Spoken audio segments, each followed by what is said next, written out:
Hello, everybody, and welcome to Dreamers Theater. We have another fantastic episode of Sleep Talk for you today.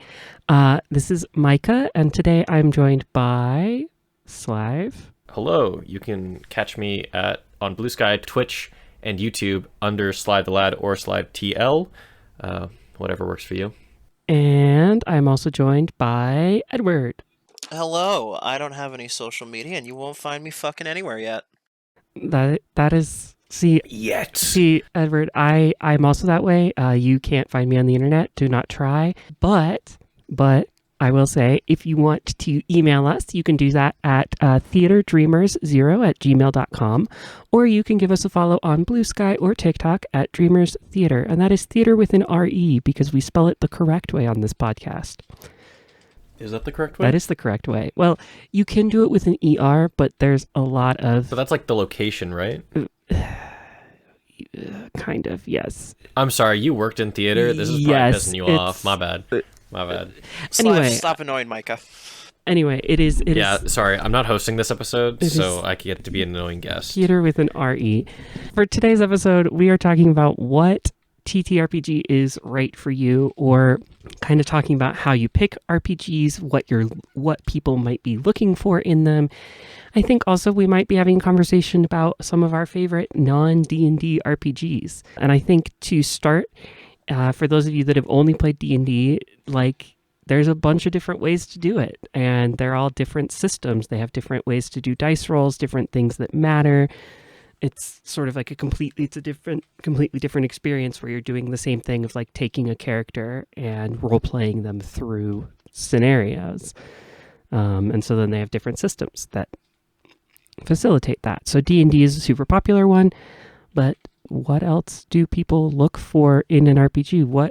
Just to like generally start out, what do you look for in an RPG, I guess, is an interesting question. That is a really good question. Edward, would you like to go first, or? I am down. Go ahead. So personally, one of the really big important parts of a TTRPG for me is vibing with the setting.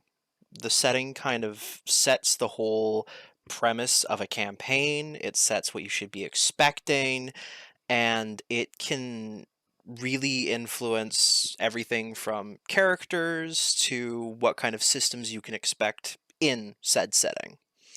So I personally prefer much more sci-fi settings, and I of course always gush over systems that include either like starships or mechs or anything that's really in that futuristic category and has a setting that really fits that, or has an interesting take on a setting, and includes systems that really make it immersive. Yeah, I do agree to a point. That's not my answer, but I really like that point of feeling like the setting really, like the setting was meant for the system as well. I mean, just with that, with your example, something that we're probably going to be talking about a lot is Tom Bloom's work. Lancer is perfect for the mech feel. I think that's kind of the example that I think of first when it comes to the system and setting complementing each other. I think you'd agree probably with how much you've talked about Lancer off of the podcast to me and to a bunch of other people. And, you know, I think there's also... I would say like a lot of superhero settings and systems, like Masks is a Powered by the Apocalypse system that really fits in that Spider-Man version of a superhero where like you have that secret identity and you're like a young adult or teenager trying to make good in the world, and the struggles that you face are more based on how you feel rather than how strong is the foe, I guess is a way to put it. Yeah, I've actually never played Masks. That's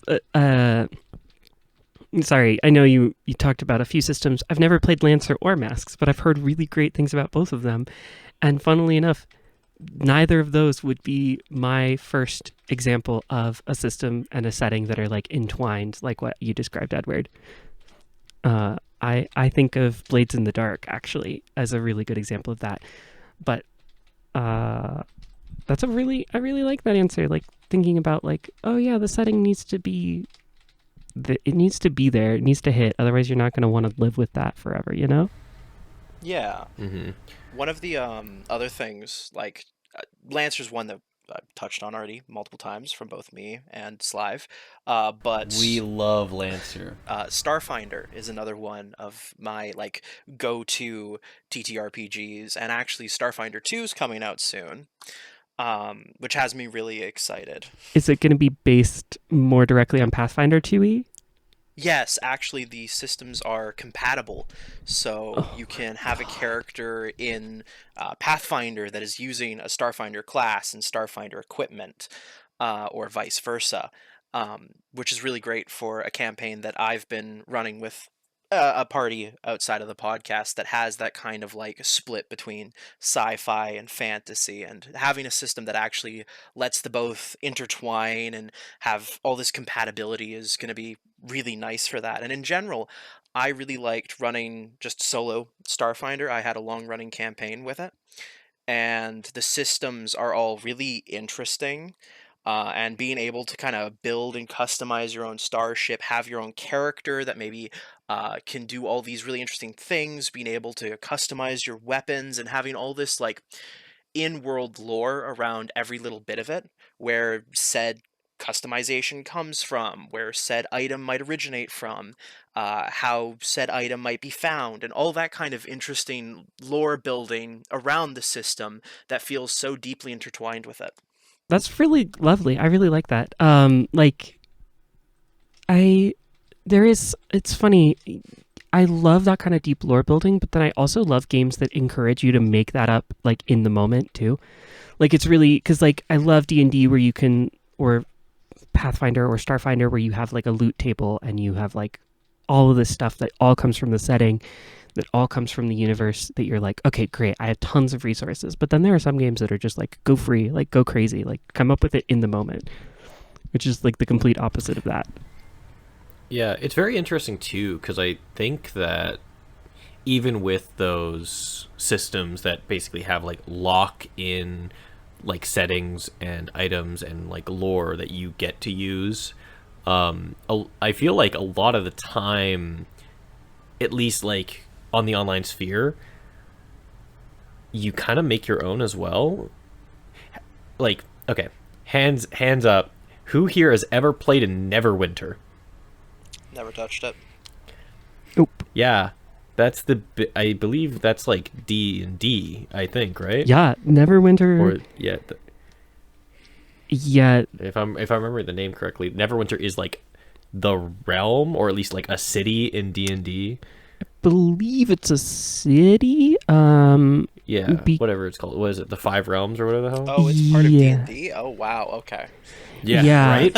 Like D&D has pre-established lore and its own world and stuff, but I've never played in the world of Dungeons and Dragons. I've only used the system, and I think a lot of people have kind of like stripped the system bare. And I'm going to try and avoid talking about D&D as much as possible because the last one we the last episode of this we recorded, I kept talking about D&D just because it was this like it was the easiest example.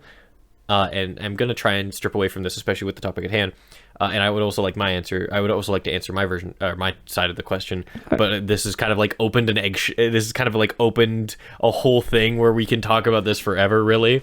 But yeah, like I think a lot of systems that have their own predestined setting can be mangled with, and you're almost encouraged to make your own in it.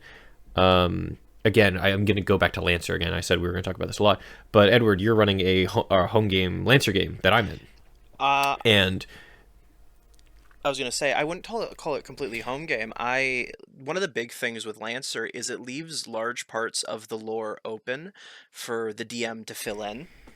well, that's So exactly what I was going to say. yeah. Yeah, I mean home game is in like you play at home and it's Oh, not on the podcast. oops.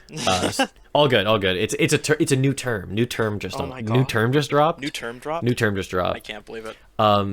Yeah, that's awesome. No, but yeah, like you play and we are playing in the Lancer world. Like, there's the 4 company, or the 5 companies, I guess. There's the Union. There's all this stuff. This means nothing to the viewer who doesn't play Lancer, but a bunch of the in-universe and in-lore stuff you have made, but like a good system would, it gives you opportunities to just do what you want and kind of make the answers yourself, and you've done that, and it's in a really cool way where it feels like all the like foundation is made for you, but I think we as the players can still tell when you were working on something, and it's really cool to see. Yeah, I would agree with you. There's been a lot of times that throughout the campaign I've just thrown in bits of things that I've created, and it almost blends seamlessly with what, like, the tools that it gives you as a DM to create your own stuff that really fits in the world setting is extremely useful and extremely nice to kind of build a well blended story. It doesn't feel janky, like it doesn't feel like it's this sudden disconnect between what's pre-established and what you've created. It all just flows evenly. If you don't mind me taking a crack at your question, Micah. Yeah, sure. I'm just watching the tennis ball go back and forth right now. Yeah. Just you're like the ref. You're the ref. Just No, I'm the cat. The cat that sits and watches the bonk. Yeah, we're on a TV. Bonk. Yep. Yeah. But just a refresher, the question at hand is, what do we look for in a system that catches our eye and makes us like invested in it? Correct? Yep. That was my first question for you. We got this is the first question, and we have been talking for a while. Holy, just show how good of a question you made, actually. Damn. But I think what I look for, and obviously this is completely like, this is a bias, like it's an opinion piece. You don't have to look for this, and a lot of systems don't like cater to this, that I still enjoy. But I really love a system that takes into account the social and mental and like emotional aspect of a character. There's a sorry, I lost my brain. There's a system called Sins, which is like post-apocalyptic. It won one of the awards in 2016. I don't have it up who created it at the moment. Let me just actually take a break to really look that up, because I want to give them credit. Fair enough. It says, I believe it's by Nightfall Games, which is a like post-apocalyptic, like, I always kind of describe it as zombie apocalypse meets the Rapture meets superheroes. It's really sick. It's kind of its own, unique universe where it gives you a lot of questions and leaves a lot of answers for the GM to fill. But there is this aspect of it, this giant mechanical aspect of it called spite, where if you go against like your creed, which is basically the only reason that you're still alive, or if you like feed into dark impulses or use special powers, this shadow version of yourself starts to take over, and it like you can make deals with this piece of you that's a culmination of every negative view of yourself that you have, every regret, every dark feeling that your character holds. Micah fucking died. What? Oh. Well, shit. I guess we'll just... Sorry, Mike fell off. She cut me off mid-sentence. Very rude, but feminism or something. It's coming back. It's coming back, for sure. Yeah. As I was saying, spite is this mechanic where you basically like feed into the darker side of yourself to gain more power or to risk more power, but by doing so, you're kind of losing yourself. And I just find that really cool, because there's a lot of narrative ways that can have that can like describe, it can like feature itself, whether it's physically, whether it's just like on the face, whether it like grows out of you. Eventually in Sins, if you let that shadow self take over, you become a kaiju. No joke. You become a kaiju, and it goes on a rampage for 3 weeks before you eat yourself from your own sorrow. It's crazy. That sounds like heart. It's snack. It's awesome. It's really cool, and it just lets this, not just that, but there's also wounds that you take from just like emotional pain, like systems that require you to really think about who you are rather than what you do make a story feel really full to me rather than a adventure, which is what I have slightly against D&D. Like, I'm going to say that I have something against D&D a lot, and I know I wasn't going to mention it, but I will mention this one part where the social elements of a lot of campaigns feel like they're tacked on, and they're only there to give yourself a cheaper like item in the shop when you're in the intermission phase, rather than something that amplifies the plot, that pushes you forward, that gets you somewhere. And so stuff like Sins or Sentinel, or even like Blades in the Dark, which is a heist setting where that social aspect can really matter. Yeah, absolutely. I mean, there are a bunch of archetypes in Blades in the Dark. Also, Blades in the Dark is one of my favorite systems of all time. I think it's great. I think it's brilliant. Full disclosure. I've never played it, but it is in my top 5, just purely off aesthetic and vibe. What I've read. But there are like explicitly social archetypes, and not in the way like D&D does, like a bard, and you're like, that's your social archetype, quote unquote, but they still are like casters in battle. They're still really powerful in that way.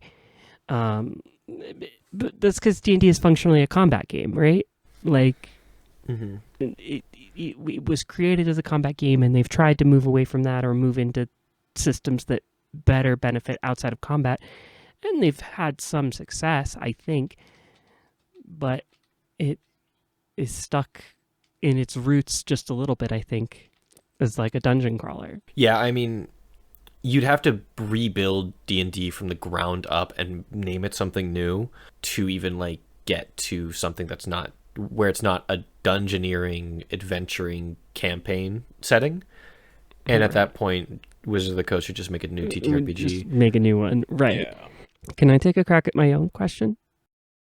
Yeah, I was just, I believe it. I was just going to say something building off of Slive's point. Oh, sure. Which is another system that isn't out yet, but I'm very excited for personally.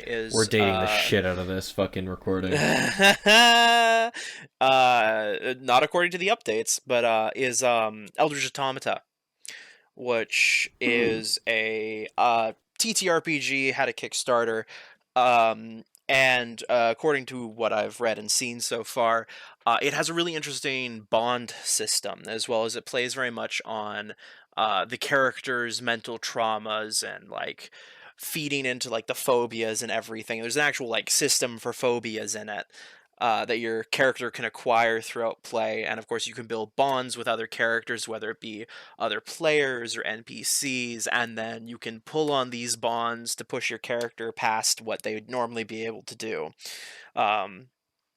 which I think is a really interesting narrative mechanic for well, all the different aspects of it.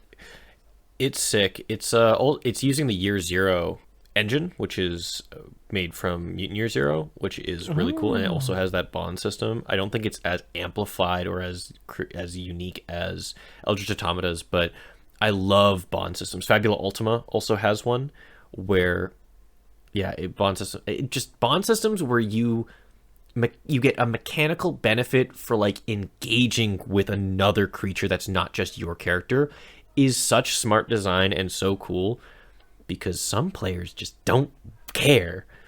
Make them care. Make them fucking care. Sorry, Micah, you have an answer for your own question. I do. So for me, what I look for in an RPG is actually really dependent on what I am about. It's dependent on what I'm looking for in an RPG. I know that's like kind of self-defeating, but that's like the topic of the episode.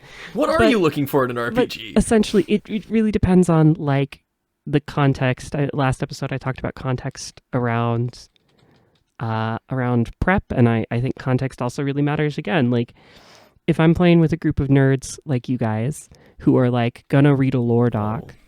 No, I'm serious. Like if I'm playing with a group of people who I can be like, hey, I made this lore doc, will you read this and like have some ideas on it? Like, okay, then I'm going to look for a system that has that kind of deep lore to dive into, right? I love systems that like have a whole chapter that's just like, here's all of the story shit.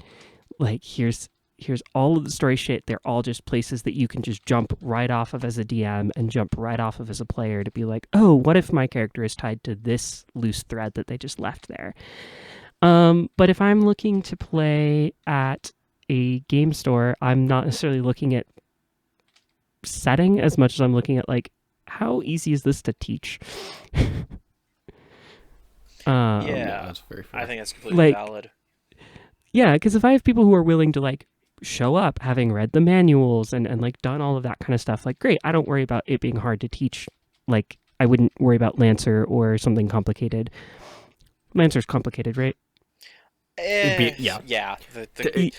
It's definitely in-depth combat. Crunchy, I should say. I should say crunchy. Yeah. Character creation isn't the easiest to get right. Low floor, high ceiling, I would say, but a lot of reading no matter what. Yeah. And so it's like, okay, instead I'm looking for systems that are easy to teach. Now, again, there are systems that do both or do none of those things, but like I ran a one-shot in a game store of Candela Obscura, which is by Darrington Press, who are the people that do Critical Role. And they did essentially Blades in the Dark, but for paranormal investigators. It's really sick. It's eldritch horror. But like the thing I liked most about it is it's as a system, it's pretty easy to describe like to someone in about 5 minutes. Like, okay, I'm going to ask for this kind of roll. Here's where you look on your sheet. This means this. Like, okay, great. And then it's a conversation with me. So I don't know. What I'm looking for depends on the context. But I love things with deep lore. I love being able to like crack open a bestiary and just be like, okay, where did these things come from? And that was like one of my favorite things to do with D&D bestiaries was just to go through and like just go through and be like, okay, how would this thing live in this environment or like exist? Like, why would it exist in its environment? Yeah, actually, that's a really good point. I have the D&D, like a physical version of the new monster manual for 5.5. Ooh. And going through it is actually very fun. Like, obviously, the art's beautiful and everything like that, but they give you like little synopses of stuff like I was looking at, I think there's a were-rabbit or something, like a very weird lycanthropy creature, and they are like natural protectors of the woods instead of being these like cursed creatures. So it's like they're like chosen warriors, which is really cool. So going through the lore and kind of making it your own feels really good. It's very fun, especially when you have like somewhere to dive off of.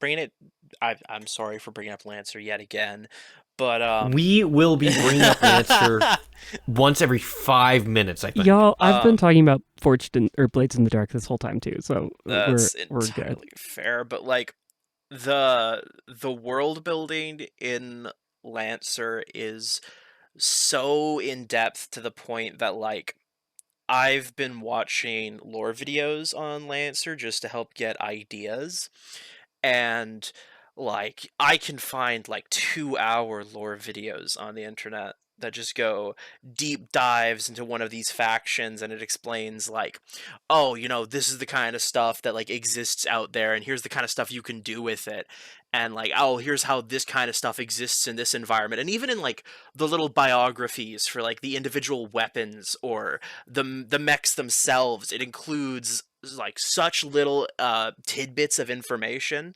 Or for example, one of the really weird mechs, which is the Lich, doesn't include any information on it, but it's just a log from when someone found one of them, and just these characters conversing as they discover this eldritch horror in their computer, which like the amount that gives a player or a DM to work with is so cool.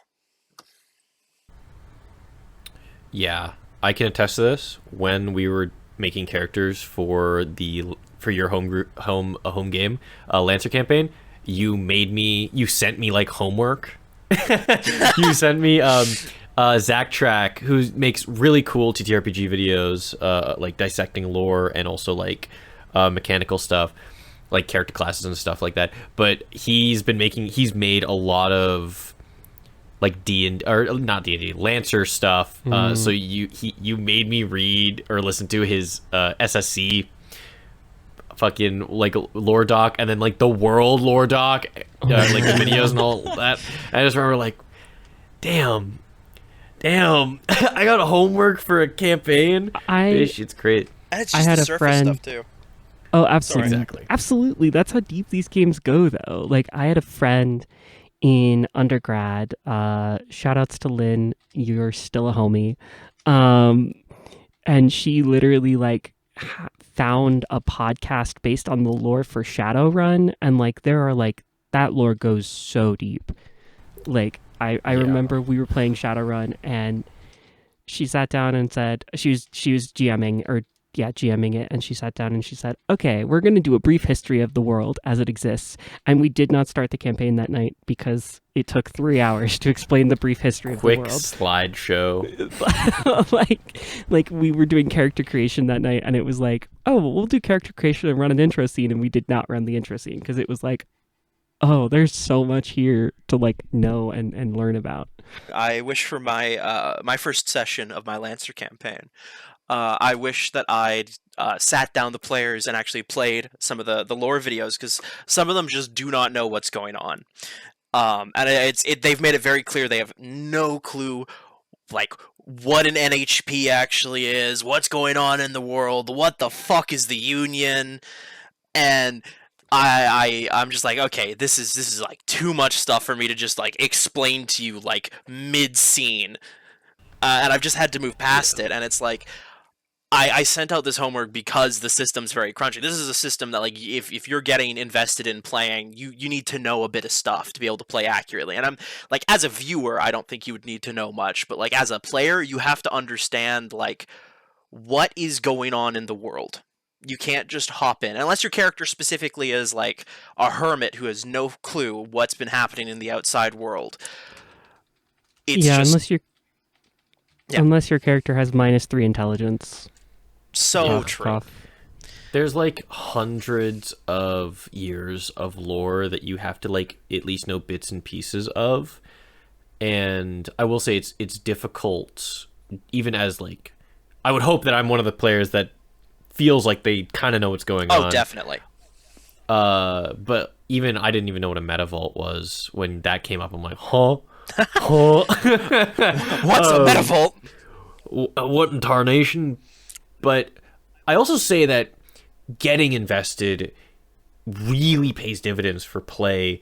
Having like for a cyberpunk game, like using in lore terminology can be really fun. Yeah. And like feeling like you're really in it is like is on a whole new level that I don't know that any of us have really gotten to. I think we've gotten close. I've definitely gotten close with a couple of campaigns, but Yeah. it's really hard to do, especially when lore can take a backseat. It's hard to make a whole lore doc for a bunch of people and then also have those people who have lives outside of games try to read them and try to understand them and digest them. Because I will say I did my homework, but I did not digest all of it. Yeah. You didn't Yeah. digest all of it, but you knew enough that like when I brought up certain subject matters, you knew how to react to it. It wasn't Something cloning. I know that one. Yeah, cloning. Cloning.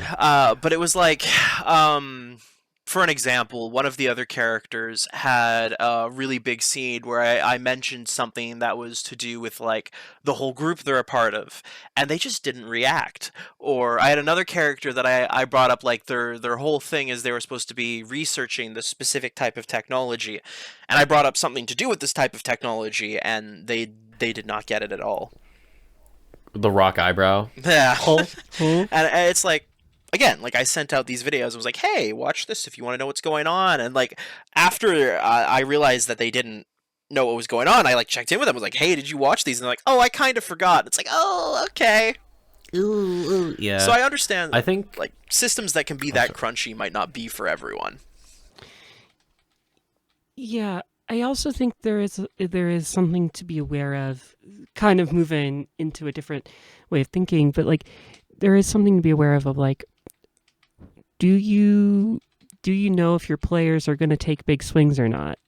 Like some of the systems, there are systems out there that are a little more out there that like really require players to like make big choices.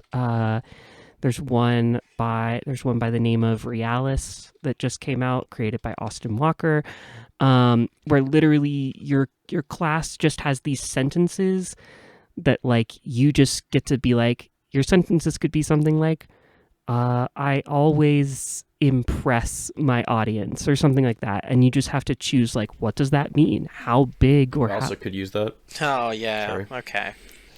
Yeah, but like it really requires a lot of like trust that your players will like want to run with that, because there are some people that want to play RPGs kind of like they want it to be more of a one shot. They want it to be more of a like, okay, I show up, I play the thing, I leave, that's about all I think about it. And like that's fine, but if you're playing for that crowd, you know, like think about what games are work for that crowd too, you know? Yeah, for sure. There is, like, I love having a big moment or doing something really cool. I also love seeing someone try to make a huge swing and supporting them in that decision. But at least for home games, like our home games, Edward, I feel like we play with a lot of conservative players, and that's not a bad thing. But I worry sometimes, like in our Pathfinder game, the last session that we did in the train. Yeah. I definitely feel like while the other players weren't against that scene, they were definitely feeling like, oh no, this is just more trouble than it's worth. Yeah. Which the train scene, basically, I ran away from who I didn't know at the time was the train owner. Because they were trying to like, they were doing something sketchy with my character, being like, hey, can we just like go in a private room? So I booked it. I didn't hurt them, but I was booking it through the train cars, and then in between one of the train cars, I basically like jumped up over the doorway and was like sticking there like Spider-Man, like a Jackie Chan film. So one of them ran through to the other car, and then when their like security was in between cars looking around, I just dropped on him and one-shot him. And it was so cool. It was probably one of my like in recent memory, it's definitely my favorite moment playing as a player. It was so fun. And one of the other players was like a pixie in my backpack. But the other two characters were just like, they were obviously like into it, but both of them were kind of like head in hands, like, oh fuck, what are we doing here? Yeah. You know, you goddamn idiots. I would like to bring up the fact that you were wearing an item that framed you as an assassin, which is the reason that you were, stopped in the first place. Yes, I was wearing, my character pulled out a pocket watch from like a noble house that was basically chasing us, and I was trying to use it to see if I could catch a spy, and instead it caught me in trouble. Which was really fun. But we should move on now. Yeah. We've been talking a lot. Is there anything else? I have like kind of just kind of like a set list of things that maybe would be good to know or good to go through with your party. Mm-hmm. If we maybe want to go through that real quick, unless you have something that you'd like to ask again, Micah. No, I just was trying to get us kicked off. That was it. Oh, well, I appreciate it. We've kicked off. We have definitely kicked off. Kicked off. But so I have a couple things in my notes here. Generally, just what I know and what everyone should know is that there is no TTRPG game without a party. And so if the party doesn't really agree, then the campaign won't really last very long. And so I have a couple things that maybe you as a party, like for the viewers at home, if you're planning on running something or going to be a part of something, there should be some communication about what you want if you're trying to find out the right TTRPG for what you want. I talked about this in the last episode about planning a little bit ago, where I was talking about you don't always have to say yes to a group because GMs might want a certain genre that a player is just not going to vibe with.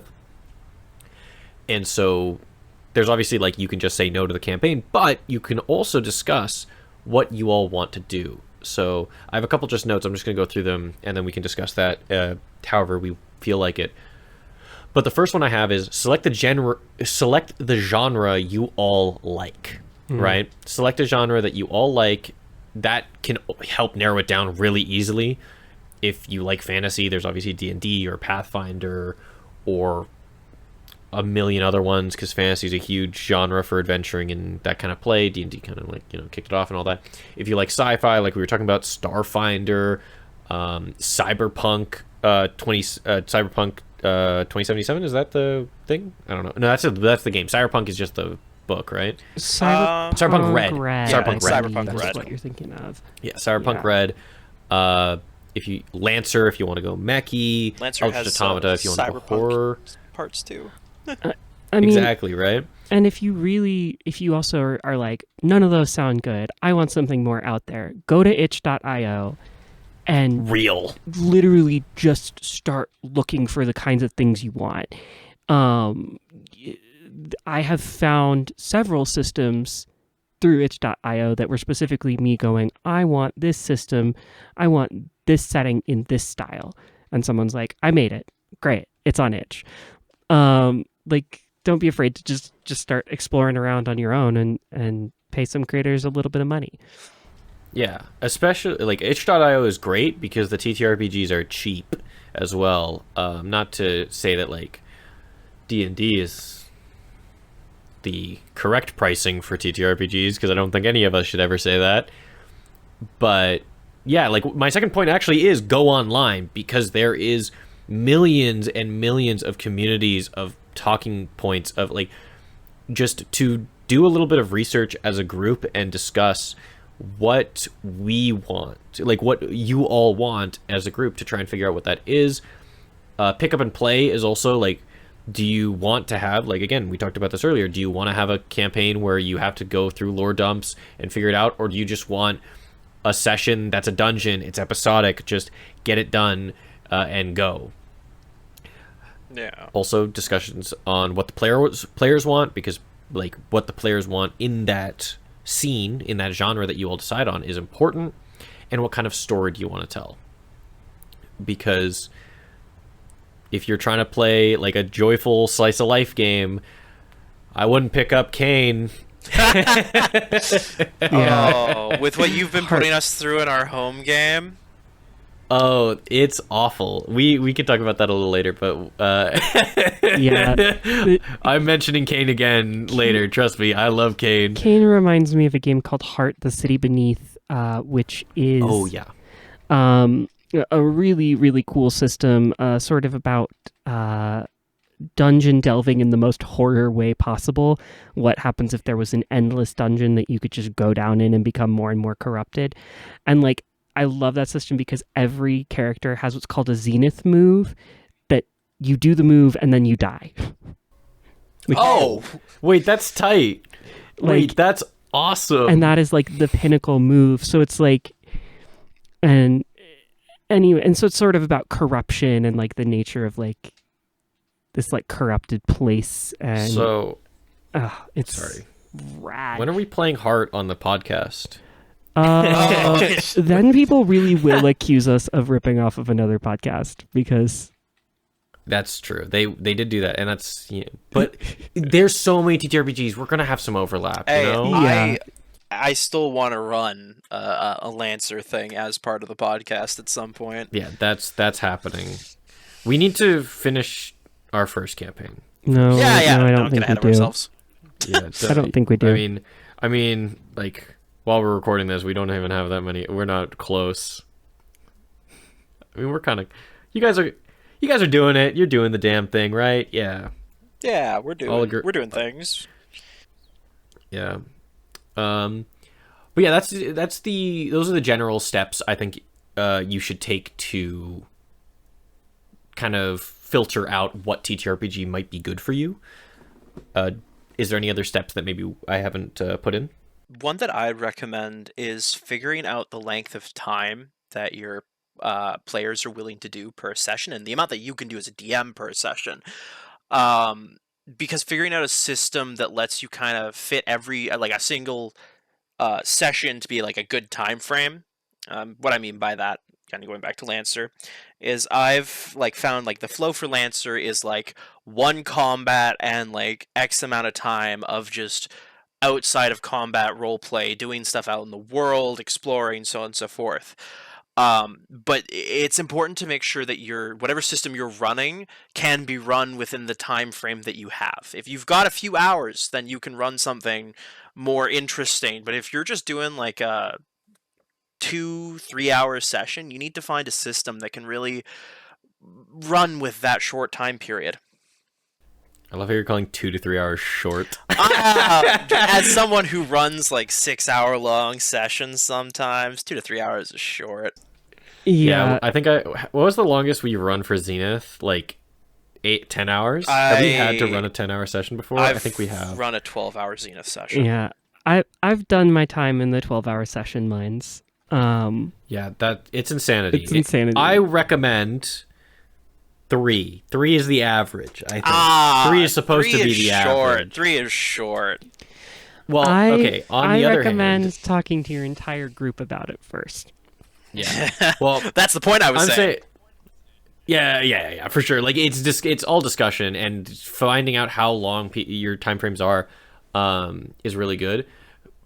But I would also say find out how regularly, like into scheduling stuff, find out how regularly you can play, because 3 hours may not be a lot, but 3 hours every week, that's 12 hours a month. That's awesome. God, if I could play 3 hours a week with you guys. Well, like, we can if everyone can schedule properly, you know. Well, I just meant like if that actually worked. I'm just saying like that kind of scheduling also makes a lot of sense. Like because like if I could play 3 hours a week with you guys, I think I would conceptualize things differently. Mm-hmm. Even yeah, you know, it would be awesome if real. Huge if true. Huge if true. Yeah, I guess also like look for things that excite you. You know, like you can talk with your group. But if someone's like presenting, if you're being presented with something like, does it excite you? Does it make your brain go, ooh, I want to play this character. This looks interesting. Like, you know, don't be afraid, like, especially if you were looking for a system, like, to run or to play in or something. Like, don't be afraid to, like, put a system down and just be like, okay, you know what? I read it. It doesn't look like my vibe. That's fine, too. Yeah, I think... there is some form of sunk cost fallacy with reading a TTRPG set, especially for me because I've read so many at this point, and I love doing it. It's awesome, but then I read them and I finish, and I'm like, well, no, I have to do a campaign on it. I have to be running it now, because if I'm not, then I just researched and did homework for nothing. Which is why the Kane campaign happened, obviously, Edward. Yeah. I was already mid-reading Kane, and I'm like, well, now this has to happen. Can't believe this. And now you get to mentally torture us. Yeah, it's great. You're having a blast. You just killed your first sin just a couple days ago. Ooh. Yeah, and the first sin almost killed 2 of our party members. Not almost. Only 2 injuries out of 3. 2 injuries, a hook, and separating one of us from the rest of the party. Yeah, one of them did get sucked into a pocket dimension and then thrown out of the sun in the pocket dimension onto the floor with a 10 feet behemoth in front of it.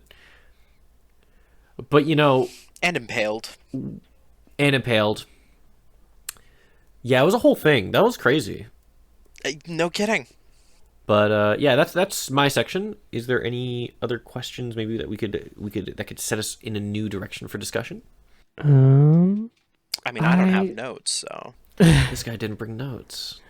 I think I covered most everything that was on my thing. I kind of weaved them in as we were talking about other stuff.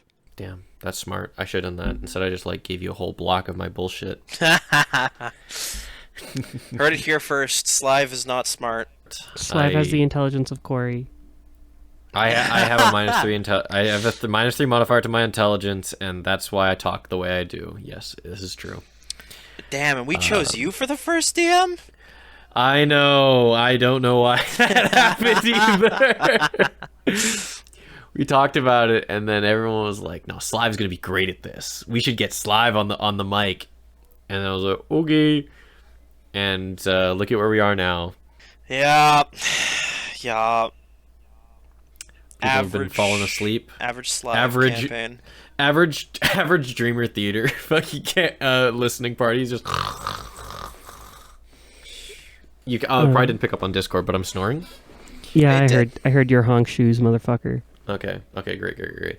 Well, if we don't have any more huge notes, let's just discuss some TTRPGs. Has anyone heard of Lancer? Yes, so I have a list of TTRPGs that I would recommend to some newer players, some older players, mainly newer players, honestly. But they're really cool. I have a list of them that I'd recommend. Edward, if you want to rush and make a list for yourself as well. You think I need to write a list? I have a mental list already prepared. Do you know who made them? Yeah. So I'm going to go first. Unless, Micah, you'd like to go first. No, you can go first. All right, cool. Well, I have about 5, I think, here, which I'll give a brief description on. And if the viewer, you, I'm pointing at you, you can't see it because this is an audio-based medium, but if you think they're very interesting, you should check them out. The first one, I told you I was going to bring it back. Kane, created by Tom Bloom, who is the co-founder of Mastiff Press, who worked on Lancer and another system called Icon. He also made Goblin with a Fat Ass. What? It's a real game. Yeah, he made a game called Goblin with a Fat Ass. You can look it up. It's great. It's like $4. And Kane is inspired by anime like Jujutsu Kaisen, Chainsaw Man. It is inspired by just any horror movie. Like in the book, it says inspired by pretty much any horror movie. It is a monster of the week detective solving through like supernatural rifts or creatures made from negative energy and feelings from the psychic sea, created from like one host who had an immense trauma, where the investigators or exorcists have to solve the mystery of who the host is, how the sin was created, and stop it before it gets stronger than the earth, because some of them are really scary. There is one called the Ogre that the stronger it gets, the worse the area gets. It makes like a miasma where it slowly like rusts metal and gets people sick, and it clouds the sun. And if it gets too strong and increases by category, which basically just means it doubles in strength, it will start killing and poisoning everything around it, and then the miasma will grow out of its area and start spreading to like the rest of the city or the whole forest or wherever you decide to place it. It's really cool. Highly recommend it. It's really sick. I love it so much. Edward can attest. It's really cool and awesome and doesn't make you feel bad or scared. I should a little bit of a context. I ended up deciding to play a more support-esque character, and as much as I haven't gotten badly injured or anything so far, I've watched the rest of my team either get thrown like multiple, like, oh good 30 feet away, to watching one get impaled multiple times, to watching another get, I believe, what was it? Boiling liquid blood shot into them. It's been an experience. Yeah, they had their eyes replaced with new eyes that bled all the time. It's definitely not a system that's for the faint of heart or squeamish. No, it's a very horror-centric campaign. It expects your characters to die, but like I said, pick up and play. It's great for that because we just started a couple weeks ago, and we've been like pumping out sessions really easily. just because of how simple the system is and how easy it is for you to set up and go. It's really fun. Yeah, it's very much a system you could learn in like 20 minutes. Yeah. And it's only D6s, so you can buy a game of Yahtzee, and now you can play Kane. I mean, yeah, there are a lot of games that are only D6s, though. Yeah, it is. Kane is also heavily inspired by another pick that I have, Blades in the Dark by John Harper. Blades in the Dark. I love Blades in the Dark. I've never played it, and it makes me so sad because I learned about it maybe a month or two ago, and ever since I learned about it, it's all I've wanted to do. I've been begging Dylan to run a Blades in the Dark campaign, and he's hard noed me. But I really want to play Blades in the Dark one day. I can't say how good it feels to play, but just with how fun and how flowy and how it's a heist campaign. I guess I haven't described what it is, but it is a heist campaign set in like steampunk London where ghosts exists, and the rest of the world is awful. So it's just one city, and you get to decide what kind of crew you are, whether you're assassins or thieves or, you know, runners or something like that. And you just go, you get a job, you do stuff, and it's so cool, so cool. I love it so much. I want to play it one day. Please God, let me be a player. I just want to be the spider. I just want to play as the spider. Yeah, that was the role I played, was the spider. It looks so cool. It looks so cool. Sorry, I'm so normal. If I run Candela, that is Forged in the Dark, which uses a lot of the mechanical backbone of Blades in the Dark. Sick. Oh, and you might be in a very, well, when this comes out, very, very long time, but that's kind of a possible spoiler for another campaign we might be running. My third is Sentinels by Greater Than Games. It is a superhero campaign setting, or it's a superhero system that uses like elevating dice. So the weakest you can be is a D4, and the highest you can use is a D12. And it uses something called the gyro system, which is green, yellow, red, out. It's very interesting. I would say it's a very unique system. It's a little hard to wrap your head around, and it's a very narrative system, which means it requires a lot of thinking about what your character can do without looking at the sheet. It's a little complicated while at the same time being a little bare bones, but I ran a campaign of Sentinels in called Wenberg for like 2 years, and before that it was Mutants and Masterminds, which I couldn't wrap my head around. I did not find enjoyment in making the encounters, but with Sentinels I greatly enjoyed, and Edward was actually a part of that campaign too.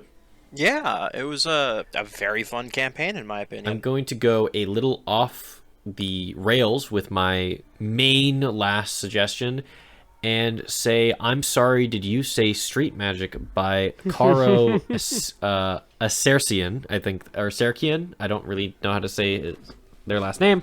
I apologize. But this is a city building TTRPG, where it's more of a story building game together, where you make a city and make events that happen through it. You make like districts, then you make landmarks in those districts. You make people that visit those landmarks or exist near those landmarks. You make events that happen in the city, and you breathe life into something that doesn't exist. And I, when I was making the notes for this, I had to look up who runs or who made the TTRPGs, and through looking at Caro Asercian's work, I'm probably going to buy more, because they make some really cool stuff, and it looks very interesting, and I'm gonna have to take a peek at it again. And my last kind of just like, if you really need to, because one of the notes that I haven't mentioned yet is popularity does help in finding resources and help for running a campaign, and there's nothing more popular than D&D. So even though I think it's horrible for new players, I think it's drab, it's overdone. If you really need to, and you need a lot of help, the D&D community is vast and wide and sometimes helpful. So if you need to run a D&D game, I won't judge you, but I will be a little sad if that's all you play. Says the one currently running a D&D campaign. Yeah, in the podcast too. How hypocritical of me. It's crazy. Yeah. So my big suggestions for RPGs. I love Blades in the Dark. I think Blades in the Dark is great. The mechanical core of Blades in the Dark is you're rolling dice pools, and then if you get a 6 in that dice pool, you get what you want with no consequences. A 4 and a 5, you take consequences but get what you want, and a 1, 2, or 3 is your highest roll in that dice pool. You just take a consequence without getting what you want. But like that core idea is called Forged in the Dark. Like if that appears, it's called a Forged in the Dark system. And so if you see a game that's like Forged in the Dark, then like typically it's going to play similarly to Blades in the Dark. Just in state like in Candela Obscura, it's your paranormal investigators. So you're going out and like investigating things instead of stealing things. So Forged in the Dark or sorry, Blades in the Dark is like my biggest system that I really love. I also and that's by John Harper, by the way. Yeah. Then a game I really, really enjoy, I have a lot of fun, is fantastic as a game to throw in for world building, is called Microscope, a fractal role-playing game by Ben Robbins. Yes. Sorry, yes. That's awesome. It is a GM-less game. Essentially, you move throughout time and space in a universe of your creation, and you get to essentially determine the history of this thing, of this world, and just go all throughout the history and tell all kinds of stories. It's a phenomenal world-building game. Does not need a GM. It's a really good introduction to games that are a little more quote-unquote out there for your group. Like, let's do a world-building game. Like, that sounds like fun. I think it's a great intro to that. And then lastly, I just want to shout out a system that I really love, Star Wars 5th Edition 2, SW5E2. Let me see. Oh my god. Oh, yeah, you activated Edward. You said Star Wars. I love Star Wars. Or it's not SW5. It's SW5E, not SW5E2. I'm sorry. But it's SW5E. There's all kinds of stuff. But you can play literally. I can play. They have all of the Star Wars races on there. I created a character a long time ago for SW5E that was a droid that was like a little like field science droid thing that was a spellcaster. Anyway, you could do crazy stuff like that, and you could just play a droid that runs around and zaps people. SW5E is crunchy as all get out. It is not new player friendly. If you're familiar with 5e, you will love it. I need to look at this system later. Yeah, Edward just is like, fuck the podcast episode. I gotta check this shit out. I've wanted to run a Star Wars campaign for as long as I can remember, or like be in a Star Wars campaign for as long as I can remember. I adore Star Wars. It's pretty cool or something. Like, it's cool. I've seen 3 movies. Was it the 3 and most they're not recent? in the order that... No, it's not in the order you'd think.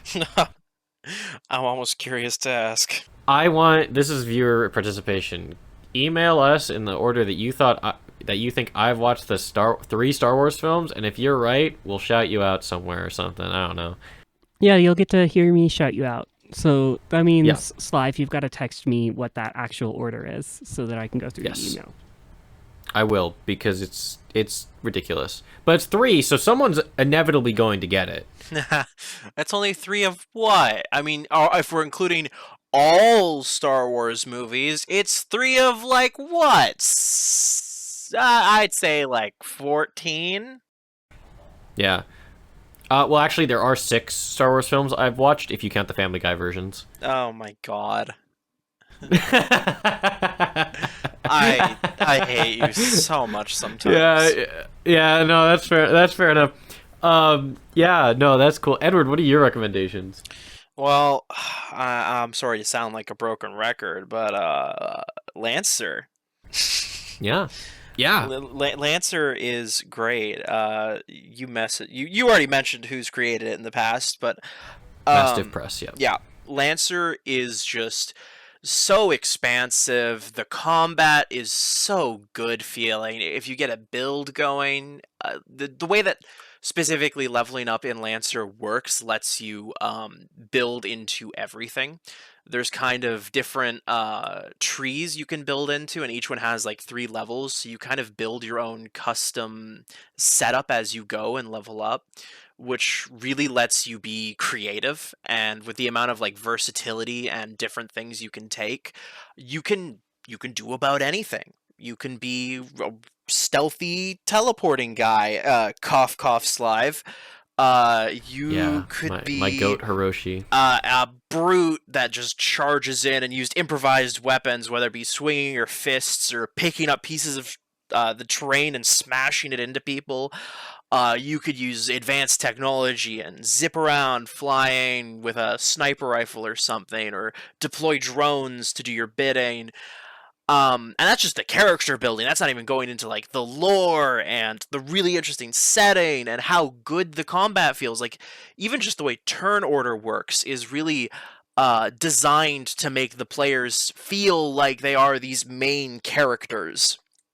And the setting itself is designed to where you play as a very select group of people called Lancers that are like the elite of the elite. So it's not putting your players in a situation where it's like, yeah, you're just your everyday adventurers. No, you play as like these elite pilots that are out here changing the world. You get to play as goats. Yeah. And it I really will also note. Oh, sorry. Go ahead. Oh, I was going to say, it really shows when you look at, like, when you actually get into the combat and you look at, like, the NPCs versus players and how, like, the NPCs have, like, these very, like, little specialized things you can do. And then the players can just do all this. Like, one NPC will never equate to one player.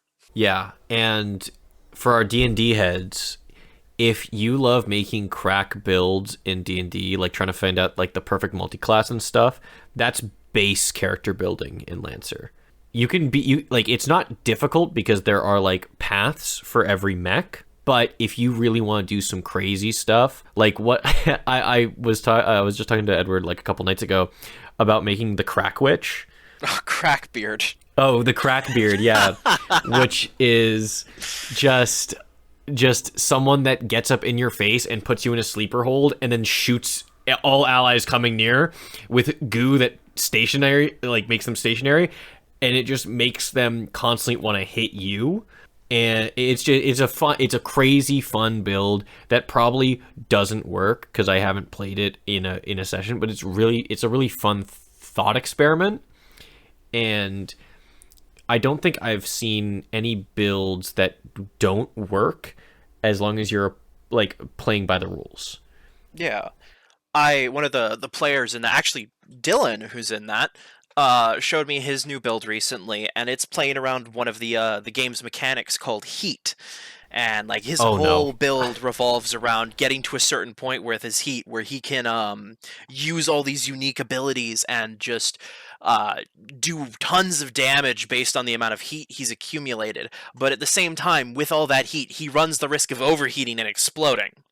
But then again, with his build, he's built a specific part of his build in that allows him to make an attack that lets him expend all of that heat and instead give it to an enemy.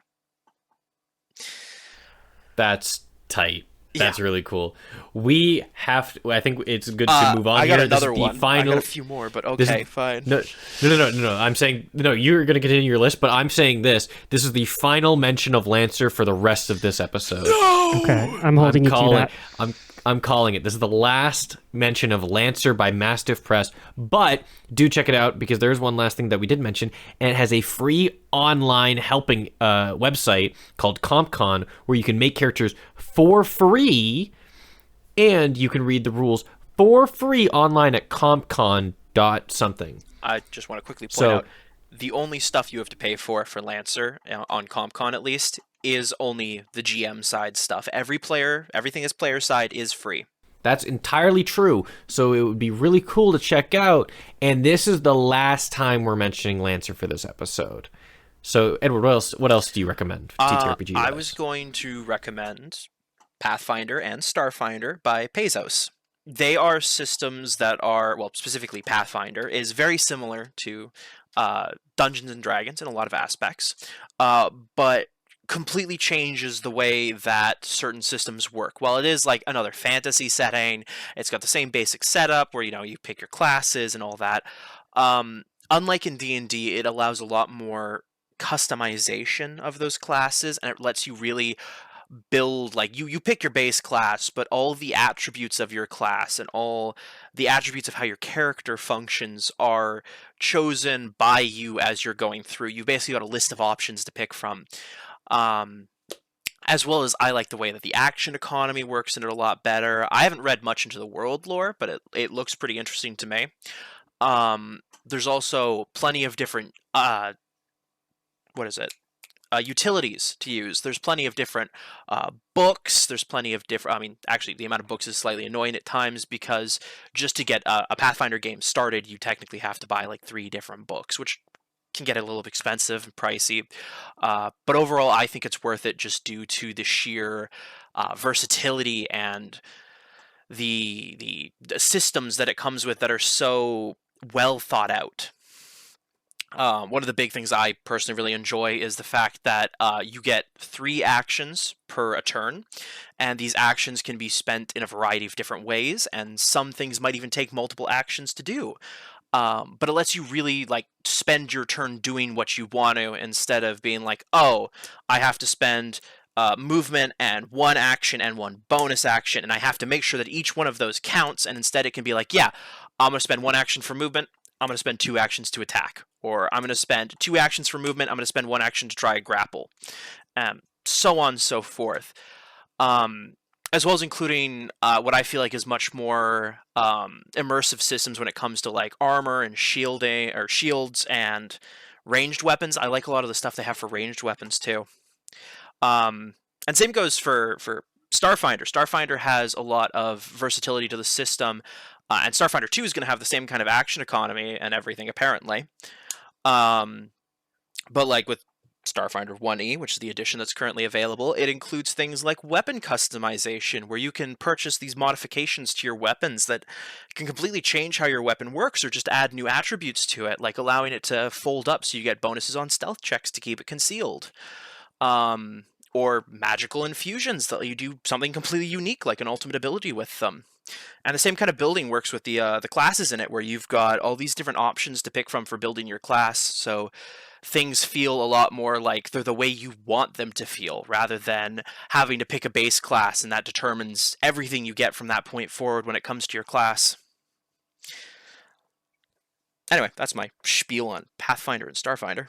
They're good systems. I highly recommend it because as we're playing it right now as a test run thing, I really like how, like you said, the character creation makes you feel unique even with a class-based system, which is just like, it's just far enough away from like a point-buy system where you're not fully unique because you have those templates and you can like work off of that rather than try to make something completely unique on your own, but still has feeling like it is a character that you're making rather than just a subclass and another class with a subclass. Yeah, no, I totally agree. Is that your list? That's the 3 that I have off the top of my head, technically. All right, for sure. Then I believe we are good. Yeah, I'm going to make you do the outro because you did it really well. Oh, thank you so much. Yeah, of course. I think that we had a great discussion today about how to decide what TTRPG you're going to use, how to research TTRPGs, what we like out of TTRPGs, what we're looking for, and like helping you know, or helping you find out what you might like about TTRPGs. We also gave you a list of suggestions that you should research and look into yourself, because I highly recommend them, especially Kane. It's $10. It's literally $10. D&D is like $120. $10 for Kane, one of the best systems I've ever played. Get it, please. Sorry. But yeah, what else have we learned? I think we've learned a lot of fun things about different types of ways you can tell a story, different types of ways you can play a game. And I think that's really cool because TTRPGs are not just one game, they are a medium. It's time to wake up. This has been Sleep Talk. Thank you very much for being here. See you next time.